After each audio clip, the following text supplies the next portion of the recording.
So welcome, everybody. Honored once again and delighted that you're here so that we can carry on this awesome conversation about forgiveness. I'm a little out of breath. I've been out working and I was around gathering grass from the neighborhood and for our compost pile. Need those greens, and we don't have a way of collecting them here, so I've been out running the neighborhood. Got some nice hot grass ready to go into the compost pile to assist in that process of breaking things down and producing soil. We're probably well over the 10, maybe even the 12-ton mark now in the last 4 years of building soil, and it's been a fun project. In any event, we're delighted that you're here and honored to be part of the conversation. The conversation's been going on for the last, 12 years now. Getting into, we're heading toward 13. And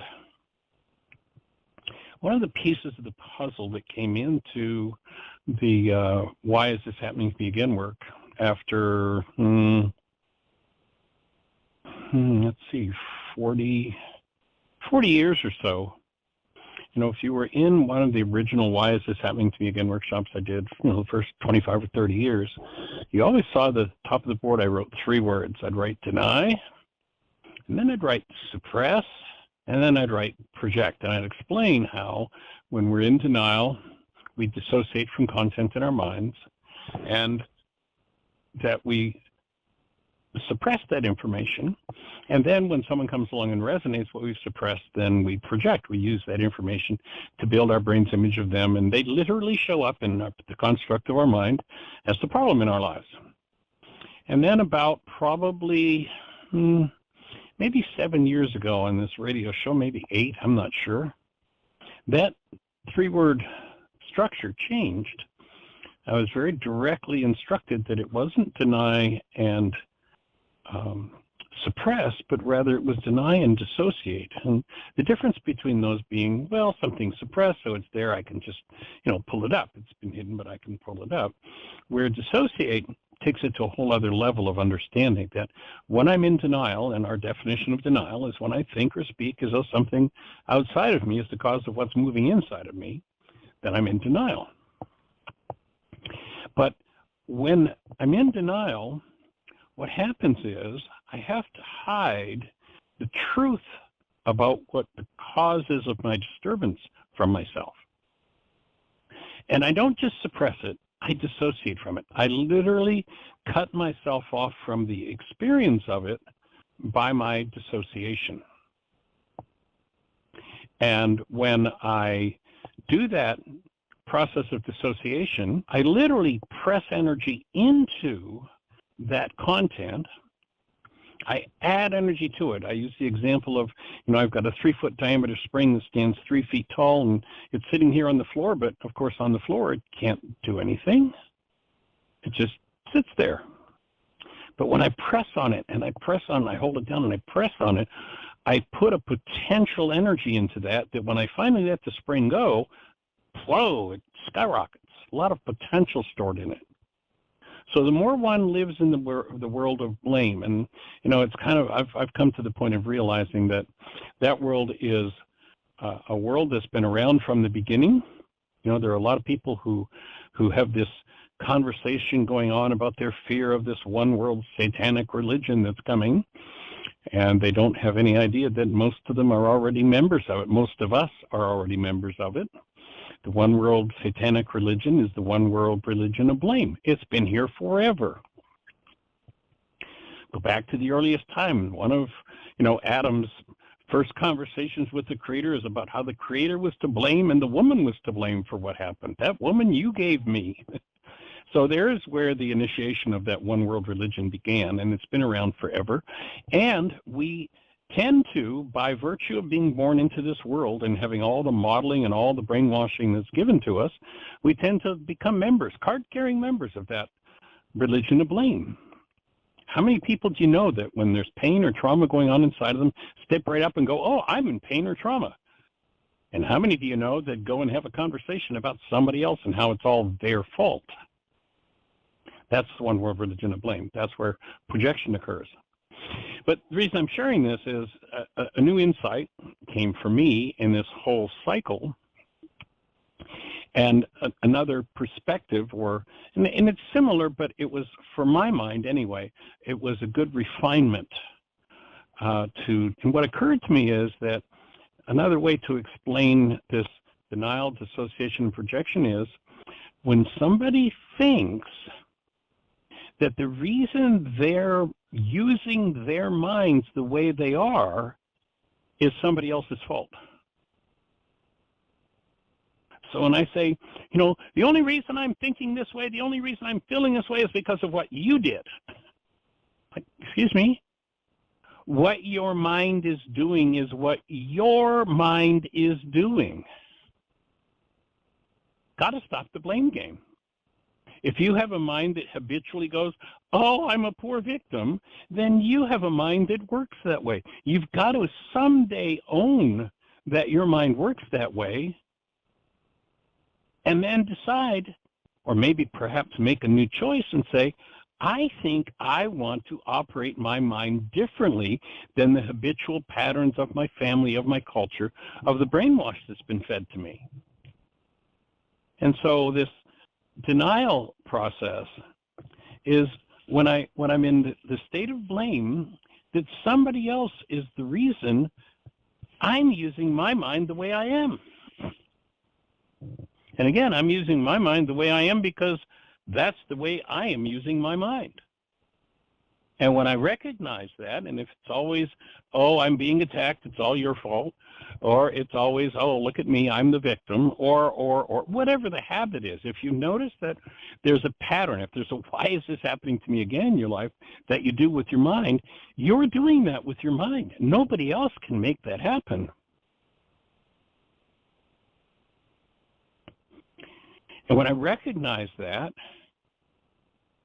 then when I catch myself using my mind in a way that is self-deprecating, that is self-destructive, that puts responsibility for what I'm doing with my mind on somebody else, if my mind automatically comes back when something happens I don't like with blame, then I'm right back to that church that I'm carrying a card for. I'm a member of that one world religion. And my observation is virtually everybody is a card-carrying member.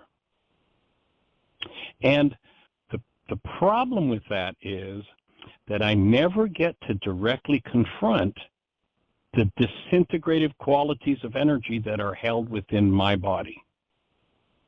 Because if I'm living in that blame game, every time something moves in me that's painful, I use that pained energy to build a picture of somebody else. So that I'm still feeling the pain,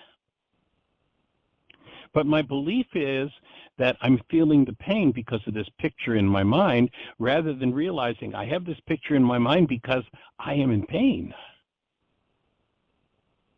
And when I start to see that every time I'm using my mind in a destructive way, it's my opportunity to change that game, whatever everybody else is doing. Somebody comes along with the biggest rage, attack, put down, destructive influence, blame for you, and you can say, well, that's an interesting concept. Unless you're stuck in the game of denial, dissociation, and projection, and you go into, well, why are you doing that to me? This is all your fault that I'm using my mind this way. It's a big, big wake-up call. And it means changing the habits of mind that have been ingrained in you probably for 1,000 generations. And each one of us has to make that journey. If we decide to see our relationships as support for that rather than playing the blame game every time, then we can, as we've spoken about so many times, become the thinker apart from the thought, the feeler apart from the feelings, the actor apart from the actions. And when we do that, we can see the habits that we've structured into our minds. There's actually a line in the Lord's Prayer, what's called the Lord's Prayer, which of course it's not a prayer, it's a set of instructions, but that line where there's a line that can be properly translated as, get us out of our habit mind. So if the habit is to always turn every negative feeling that moves in you into your mind using it to prove that it's somebody else's fault, and once you decide to do that, the variations on the theme that you can come up with of hallucinating realities to prove that somebody else is the problem in your life, well, it's only limited by the varieties of power person dynamics that you have within your genes. And so if someone comes along with some big, horrible, destructive, terrible thing, I can go, I think I'll take a breath and stay connected to love, rather than go into my mind's game of, I'm using my mind to produce pain because of you, rather than I'm using my mind's pain to produce pain because I have pain in me. And this is my opportunity to stop the conversation about blaming everybody else and step into responsibility, and to step into forgiveness and forgive from my mind the habit of using my mind in an unconscious way. Now that means touching into the unconscious dynamics that you hold, and that's never Dr. Feelgood. So virtually nobody wants to go there. It feels a whole lot better, or at least people on a conscious level think it feels a whole lot better. And that's one of the reasons people go into hostility when they're doing that, because hostility is an anesthetic that keeps them from feeling the pain that they're inflicting upon themselves. I like to use, for that dynamic, I like to use the acronym SIN, Self-Inflicted Nonsense. People do that to themselves whenever they want to blame somebody else for the way that they're using their own minds. And so when we wake up from that, there's an opportunity to use your mind as it was designed to be used, and that is, it was designed to be used as a servant of love. Your mind, each of our minds, is designed to be used as a servant of our true being, not as a mechanism of defense to convince everybody else that they're the problem in your life. If you've lived in that game and you've done that one world religion, notice that, whatever age range you are, 40 years ago it was Harry, and 25 years ago it was Hortense, and 35 years ago it was Bill, and then it was, and then it was, and then you'll notice there's somebody else on the list today. And when you recognize that, sooner or later you start to say, why am I doing this to myself again? Why am I still playing this game, rather than using my mind as a servant to support my true being and to bring that true being into the world, into my body? Because unless every cell in your structure is functioning from the energy field of the active presence of love, your tissue structure is in a diseased state. My offering is, my background's in electronics with a side study in physics, and in the world of physics, what we know is everything is energy, everything is eternal, and neither been created nor destroyed. So if that's true, then we must be energy, our form must be energy, and if it is, then it must be eternal. When you think about humanity, we've got records of people living to be 800 and 900 years. When you think about humanity, we're at the point, we've been so brainwashed, so trapped in hostility, fear, and blame, that we're down to the point where if somebody lives 100 years, we think they've lived a really long life. And I'd offer that 100 years is a flash in the pan. It is nothing. It's a big deal in our culture today, but the truth is, when you realize you're designed to be eternal, well, no, Michael, everybody dies. Yeah, everybody's doing it. You might remember an old scriptural warning that said, do not be conformed to the world. The world has impinged on us every form of blame, hostility, fear, rage, guilt, grief, and told us it's good, and told us that we need to turn it on somebody else. And, gee, when the king demands it, go make war on somebody and kill them, because problem in your life, or the problem in the king's life. When do we, as human beings, wake up in mass? Truly become woke. The fact that your created nature is active present love. You and I are designed to function as active present love. And you will never actualize that until you stop blaming somebody else for the way you're using your mind.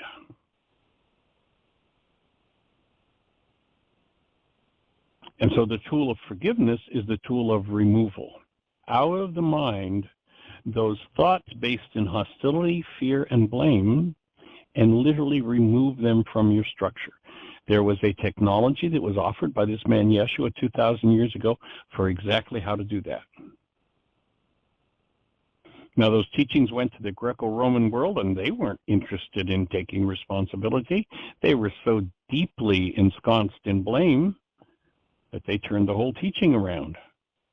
He said, yeah, we have this wonderful tool called forgiveness, and if you're using your mind to inflict pain on yourself, then just find somebody out there to blame for it and forgive them. Let them off the hook for what you're doing to yourself, for your sin, for your self-inflicted nonsense. When do we wake up and go, I've been through this 87 different times with 42 different people. And I'm the one that was there every time. Maybe this is mine. Maybe this is about me. Maybe it's time for me to start to learn to remove that dynamic from my mind.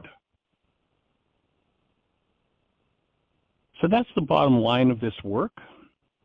And again, a new slant, if you weren't with us in the beginning, on this idea of denial, dissociation, and projection.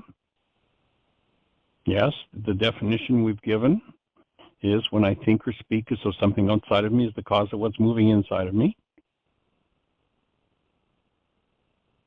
But this other perspective, when I'm blaming somebody else for the way I'm using my mind, I'm in denial. And your mind only operates under your auspices.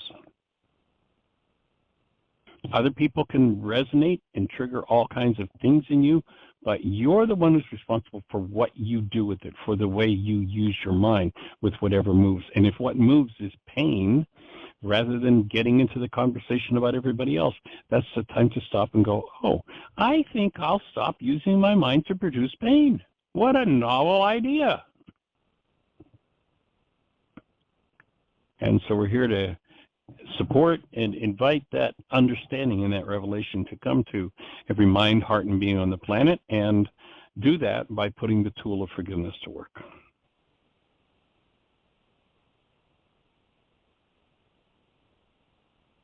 So, Miss Jeannie, do we have anybody in the phone queue with a hand up or anything happening in the chat room? There. Okay, she's got Aria, so she's okay, sweetie. No, nobody's got a hand up, and there's nobody in the chat room, so it's all quiet. Well, if you're out there in listener land, hopefully that resonated a few things for you, and maybe some questions or some process work to be done, some support you need. If you're on one of those stations where we can't see you, our call-in number is 563-999-3581. If you call that number, you'll be listening to the show. And then if you push 1, that'll raise a hand in the control panel, and we'll be having a conversation. So does that all make sense to you? And if not, where's the glitch? Push 1, let's have a conversation about it. Anything that you need support with in your life, any questions about any of this work, from the codependence worksheet to the reality management to the communication, any and all of the tools, we're here to support. So what's on your mind? 563-999-3581. And, oftentimes the people that question, and they'll wait till the last 5 minutes to get their question in. What I'm going to invite you to do is push the button now. And let's have the conversation now, not wait till the last 2 minutes. A lot of people set themselves up. I'll wait till the last 5 minutes, and then there's somebody else on the line, and I don't get to ask my question. So if you're out there in listener land, let's have a conversation. Push 1. Let's talk about it. Anything on your mind for today, Jeannie?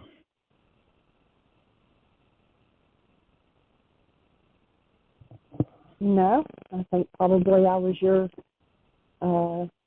motivation for your talk. Well, actually, this conversation that I just had came from a conversation I had with someone several days ago. So. No, I don't have anything to add. Come on, someone press one. We've got 35 minutes. Lots of time for questions, conversation.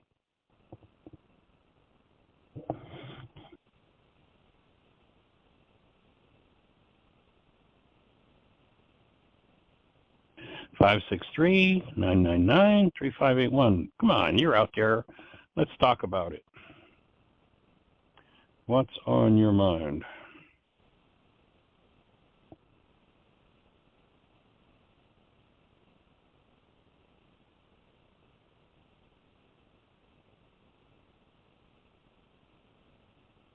Well, I thought that conversation would awaken all kinds of thoughts and conversation, but I guess not. So let's move on to another topic.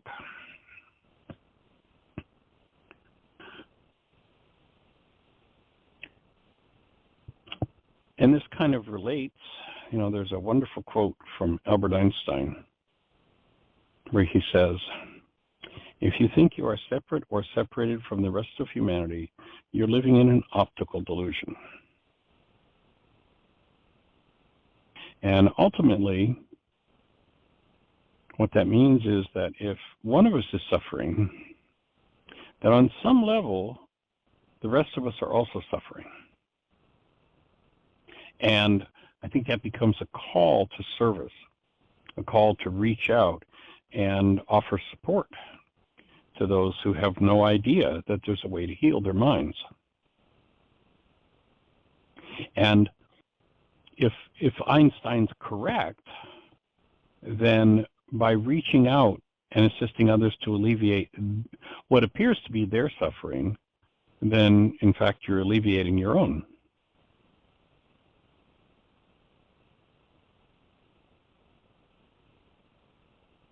When we realize that, I've been doing some research on aging, and I'm working an article on supporting people in becoming their own healthcare providers. There are 61 countries in the world that have an average lifespan of 68 plus years. 64 countries where people live to be 78 years plus. Singapore, 84 years is their average lifespan. Estonia, behind what used to be the Iron Curtain, an average of 78 years. And interestingly enough, America, where we spend literally 10 times the amount on what people call health care than any other country in the world, guess what? We're number 62. America is 62 in life expectancy, and for the first time in history, that life expectancy over the last few years has gone down.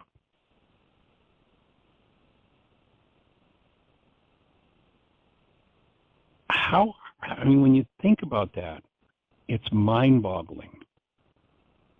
This country that has more wealth than any country in the world has ever even imagined, has more resources,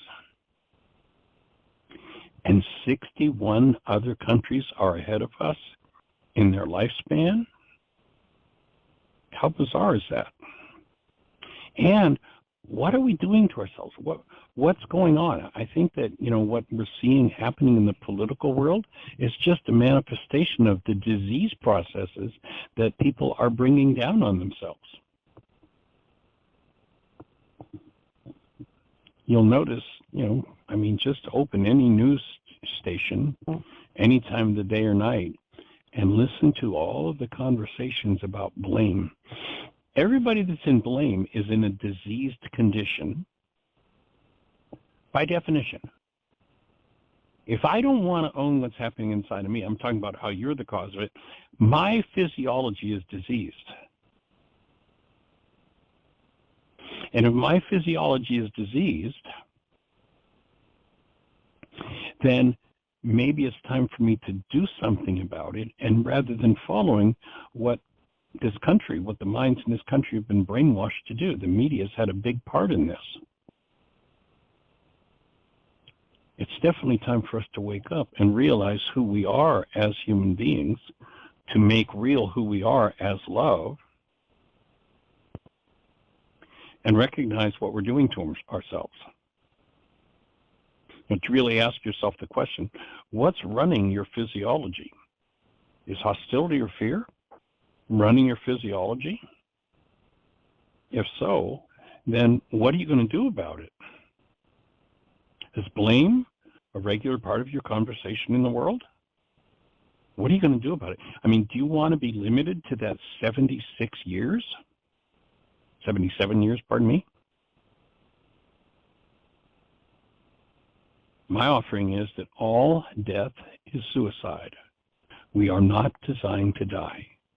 In order for a person to die, they must engage in some form of energy other than love to produce that result. And when we do, what happens is, because, well, let's go back to, a principle we've talked about many times over the years. The opening words in the book of John do not say, as we've been told it says, in the beginning was the Word, and the Word became flesh. It's not what it says. It says, in the beginning was the mind energy, and the mind energy became flesh. Tube and type in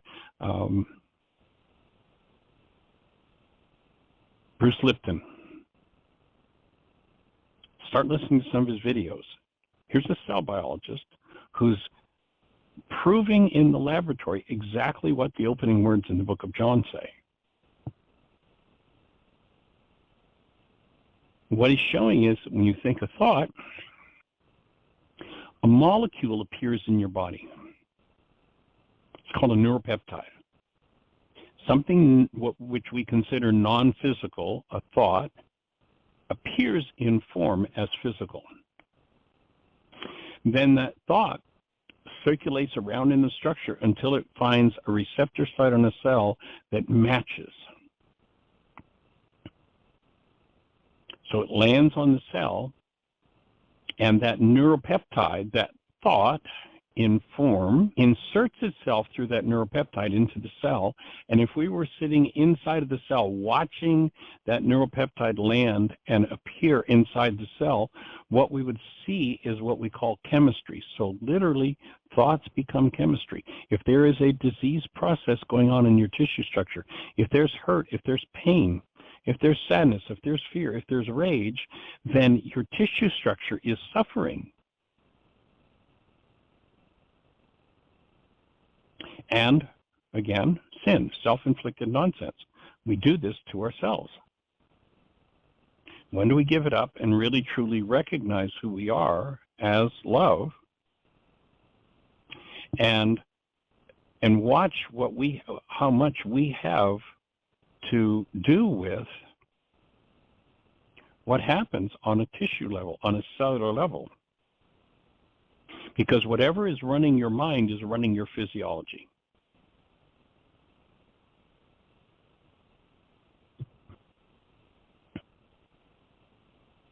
And what forgiveness does is it collapses the end result of denial, dissociation, and projection. Projection is simply a picture, perception, a construct of the mind. What forgiveness does is collapses that perception. And if you imagine when it collapses, that perception, that construct of the mind, the picture world that your mind makes up, you're not seeing what's outside of you with your eyes. The picture world your mind makes up, when you apply forgiveness, collapses, and it collapses in on itself and gives you access to what underlies the pained perception. So what takes place, and this is the thing most people don't ever want to do, is they don't want to directly feel, Oh, I'm feeling the pain, but I feel okay about it because I'm blaming Bill. But what people don't want to do is feel the pain and then go, and I'm the cause of it, and I need to feel it directly rather than project. If I can project in my brain's image of you, I'm a helpless, hopeless victim. It's all your fault, and I can go, oh, well, that's the way it goes. Nothing I can do. To people who believe that way, there's a powerful story in the ancient scriptures where a group of disciples come together with Yeshua, and he starts explaining to them what they have to do. And half of the disciples said, too hard a saying, and they got up and left, because they didn't want to do the difficult work of Yeshua. And that work I offer is the work of forgiveness.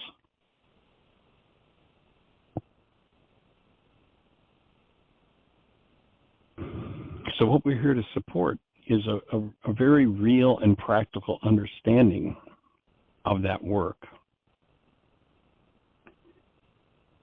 We've organized the tools in a way that they become usable by anyone, and anyone who will put the pen to the paper and do the work will begin to process through what ultimately for most people are generations and generations and generations and generations of blame. Which means directly confronting and experiencing, feeling the energy of the unresolved pain of the generations. But when one allows themselves to directly feel the unresolved pain of the generations, and they do it in a context of active present love, it is the presence of love that dissolves the presence of that energy within the structure and frees us from it. So we are literally here with a refined set of tools to support you in letting go, literally, of your very capacity for any form of pain. To generate anything within you, to allow any energy pattern within you that could produce any form of pain, to remove it, so that your physiology becomes a fit vehicle for the presence of love on the earth. That's what we are here to express and to experience with ourselves and with each other. We all come in exactly the same way. You ask anybody that's held a newborn child, and if they're able to tap into the essence of that newborn, and it's a question that Jeannie and I have asked of tens of thousands of people over the years, describe the essence of the newborn, and everybody's answer is always some variation on the theme of love. Everybody knows what human life is. And virtually everybody, when they're not living their human lives, has a conversation about somebody else instead of themselves. And that truly is a satanic religion. Now, before you get too far out on me, let's define the word Satan as it was defined in the first century Aramaic language, a la Yeshua. So Satan in Aramaic is not the name of some dude with a red suit, a tail, and a pitchfork, as hallucinated by the Greeks. Satan means the resistor, one who misleads. So if your mind, when you're asked to be responsible for your pain, when you're asked to be responsible for the fact that you're in trauma, and your mind says, no, not me, look, it's you, that is being trapped in Satan. And literally most of the world has spent their whole lives being trapped in Satan. When there's pain, it's all somebody else's fault. So Satan misleads us. This resistor within us, this is a condition within the human mind. Resistance to responsibility, resistance to changing realities. If you've got a pained reality and you want to blame somebody else, the resistance to letting that go. What if you just stopped blaming and you went, there's pain moving in me. I think if I bring active present love to this pain, no, I think I'll keep my conversation up about you. Well, everybody got a choice. But if you're going to tell me how you think you have a relationship with the Creator, and then you acknowledge that the Creator is love, and when you're in pain or trauma, you don't turn to love, but rather you turn to blame, don't tell me you've got a relationship with the Creator. Don't tell me you even believe in the Creator, if where you go is into defensiveness and hate and fear and rage and guilt and blame.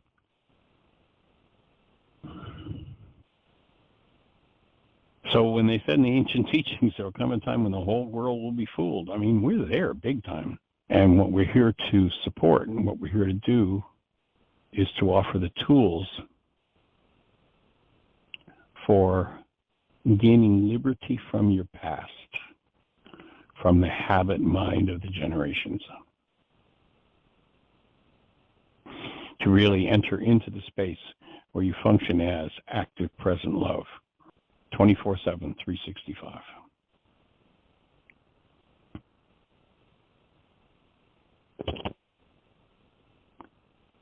So, Miss Jeannie, do we have any hands up out there? Everybody's so quiet today.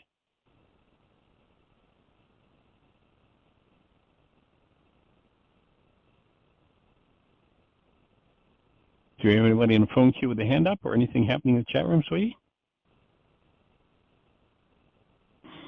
I think I can hear you talking, sweetie, but you must be muted.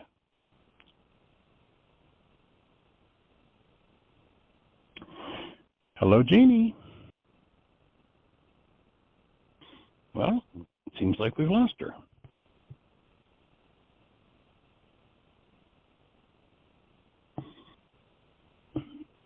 I'll tell you what, let me just take a second here and see if I think you're trying to open up, Jeannie. I'm hearing that rattle that your phone sometimes gives. Oh, the funeral home had just called. I had to switch over. Oh, okay. I'm back. Breathing with you. No hands up. Okay. Well, I'm complete with my thoughts for today. Unless you've got something else to add, then I think we should just say thank you, everybody, for joining us. Create the best year yet of your eternal life. Last call. I'd rather continue with conversation with somebody. Otherwise, appreciate you joining us. Have a blessed day and the best year yet of your eternal life. Blessings. Bye-bye.